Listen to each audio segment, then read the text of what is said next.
What's up, guys? Welcome to Daily Dose of Reddit. This is your host, Zach, and today's subreddit is r/TalesFromRetail. Alright, this story's called, I know that's what I said, but you should have made exception. This happened to me in 2007 when I was in my late teens. I was working as a minimum wage sales advisor for a large electrical retailer in the UK, which has since been closed down. All names I've used have been changed and are simply for descriptive purposes. During our briefing one Monday morning, we were told to beware of any customers attempting to pay for expensive goods with Citibank cards. Several branches had apparently been hit by fraudsters using stolen, compromised, or fraudulent Citibank cards to buy high-end laptops, plasma TVs, and camcorders. We were told that any transaction which was to be paid for with a Citibank card would have to go through a manual Code 10 authorization. This involved phoning a security helpline. This wasn't such a big deal for us, as Citibank cards are very uncommon, far less common than HSBC, Barclays, NatWest, etc. It was made extremely clear to us that any member of staff processing a Citibank card sale without Code 10 authorization would be seen as gross misconduct and could result in dismissal. It was that serious. So a few days after this meeting, I was serving a well-dressed, polite, middle-class woman in her late 40s. She explained that she was looking to buy her husband a new camera for his 50th birthday. I went over the advantages of several cameras, giving her a demonstration of them at the camera counter for about 25 minutes before she settled on a Canon EOS package, which included a second lens, a memory card, and a carry case. The whole package came to be about £1,300. There was a till at the end of the camera counter, so I processed the transaction there myself rather than having the customer walk down the front of the store. I asked for her payment card and she handed it to me. My heart sank. It was a Citibank card. This was the first time I'd seen a Citibank card.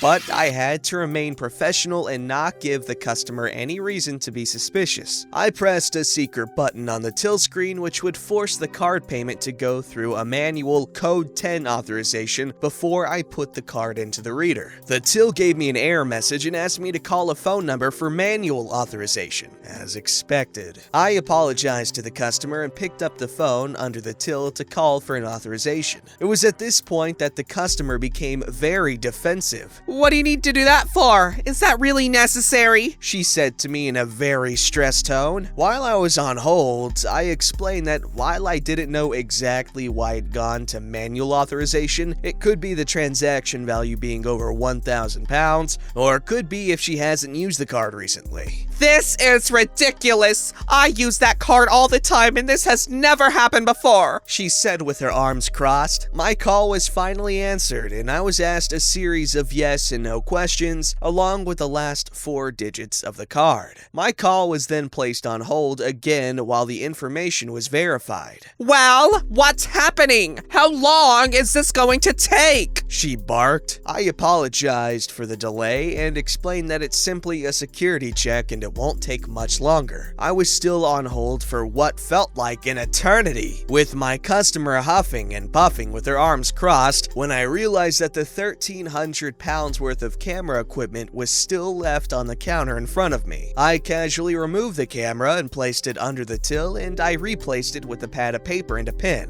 as I tried to make the customer think I was preparing to write down an authorization code. "There's no need for that. I'm not gonna walk off with it. My brother-in-law is the manager here," she protested. I remained polite and said that I just needed to be ready for the authorization code and that I didn't expect this to take much longer. "Well, I'm not happy about this. I have other things to do today." As I remained on hold, I made eye contact with one of my colleagues, as if to say, I might need some help over here. Less than 30 seconds later, the store manager walked up behind the customer. Before I had a chance chance to explain what I was doing, he turned to her and spoke to her. "Polly, how are you? What brings you in here today?" Well, I did come to buy John a camera for his 50th, but I've been waiting to pay for over 10 minutes now. What kind of store are you running here? The manager looked at me and held out his arms as if to say, "What the hell is going on?" As I was still on hold, I said to him that I was running a code 10 on the customer's card, as she was paying with a Citibank card. He shook his head and walked over to the till and pressed the receiver button on the phone to disconnect the call. "Where's the camera?" he asked me. I picked it up from under the till and handed it to him. He put his arm around her as he apologized for the inconvenience before walking her to the tills at the front of the store with it. Meanwhile, she was still complaining about how I'd made her wait to pay and that I'd practically accused her of being a thief by removing the camera from the counter. The member of staff who I made eye contact with to signal for assistance came over and asked me what was going on. I told her I had no idea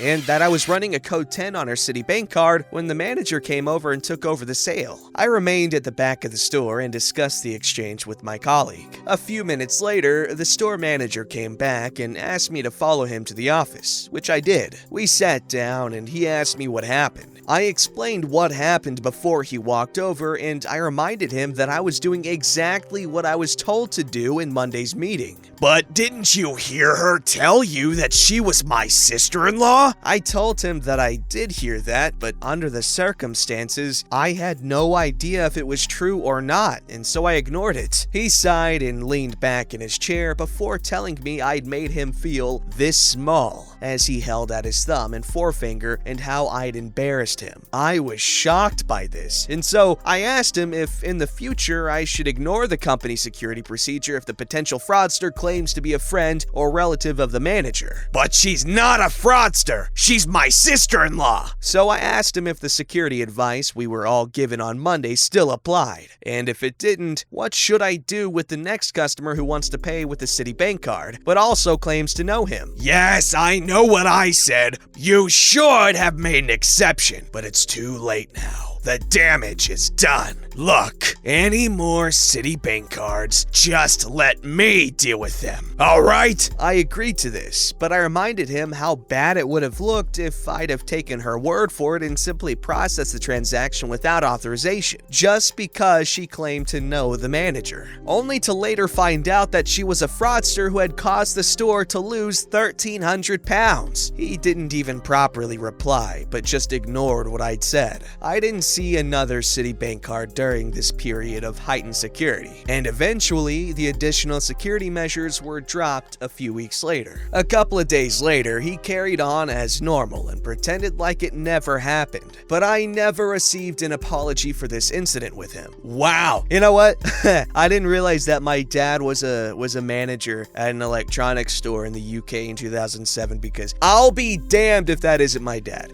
Sorry, I like complaining about my dad, but yeah, that's absolutely ridiculous. It's one thing to get upset in the moment, even though he really shouldn't act like that as a manager, but what are you gonna do? But he should have definitely apologized after the fact, because you can tell he knew exactly how irrational he was being, but, you know, emotions, they get in the way of reasonability, if that's a word. This story's called Just Read! Ironic, teal dear. Lady doesn't want to read the sign nor pay for her crap. Crap, I just spoiled the story. Oh no, I guess we should skip it. Just kidding. I don't know about you guys, but I can't stand these customers. The ones who stare at a sign, seemingly have some kind of brain cell between their ears, and then turn to ask exactly what the sign answers. Did you not just read it? This story takes place a few months ago, prior to this whole Delo during a popular holiday in my area. This holiday is very similar to Halloween, with one exception. The customers love to print labels. I honestly don't know what they do with these labels, but they really need them right that second, and no one orders them in advance or actually has any clue what they're doing, which means a lot of repetitive explaining, pointing at signs, and frustrated and angry customers. The thing is, my printing center doesn't actually have any label paper for for them to print on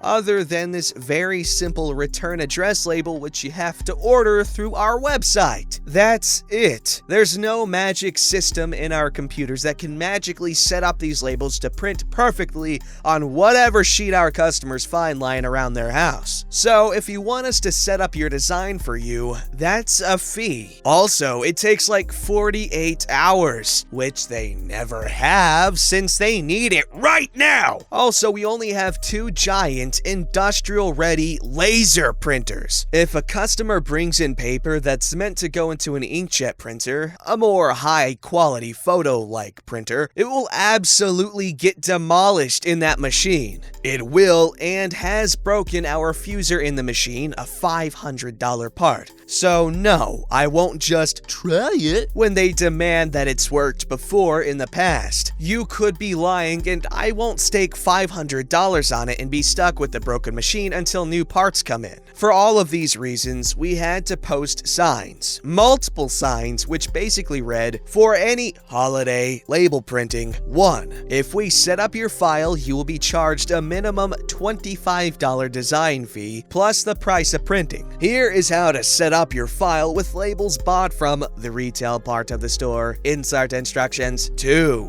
Your paper must say laser safe. We will deny any order that is placed with label papers that does not have the original packaging. 3. Turn times depend on how busy we are. You can pay an extra 30% to get your order faster. However, the P&M associate will determine when that is based upon current order queue. Regardless of the sign, the customers still ask the same questions. So a woman comes in with a USB in her hand. After waiting in a lengthy line, which I'm doing my best to serve as fast as possible, she's a bit huffy when it gets to her turn. Now, I've already told customers ahead of her to look at the sign regarding our labels before placing their own order. So hopefully, when she comes up, she will do the same. Nope. Here's the cast. Label lady. Me. She jabs a USB towards me because screw me, I guess. I have a picture on here I would like on 4x2 sticky paper. Okay, is your picture already set up to go on 4x2 label paper?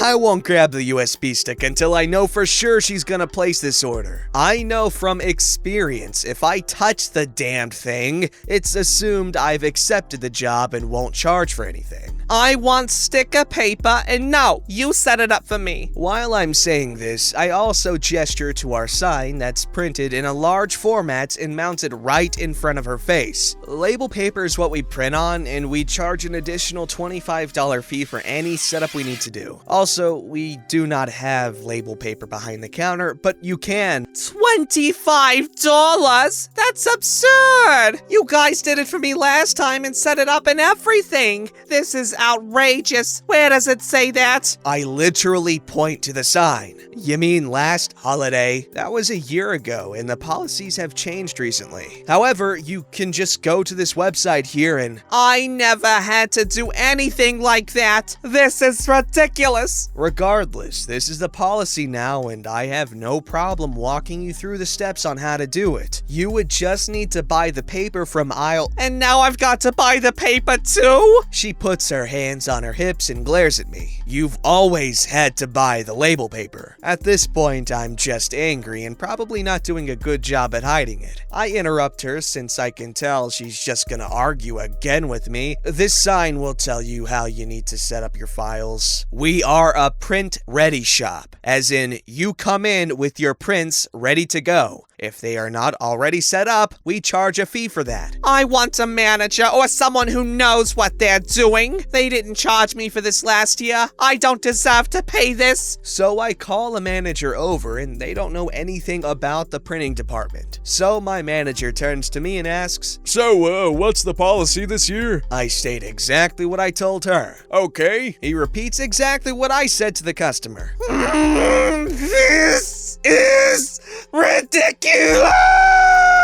Yes! Okay, so knowing our policy, would you still like to place this order or not? She turns around and walks away. Atta boy, Karen. Good job. You walked away, which is what you should have done when you realized you were gonna start crap. Sorry. However, I will say this in defense of people who ask about things regarding signs or straight up just asking what the sign answers, like they said, after literally just having read it. And honestly, as someone who does this, like, whenever I don't do it, the signs are usually not in effect anymore, or there's usually some exception to it. So I tend to ask to make sure that it is actually true and still in effect, and they didn't just forget to take it down or whatever reason, just to be safe. This story's called Sometimes It Just Sneaks Out. You always think of the best responses to people after the fact. Sometimes, though, the proper response just slips out. This time, it just did.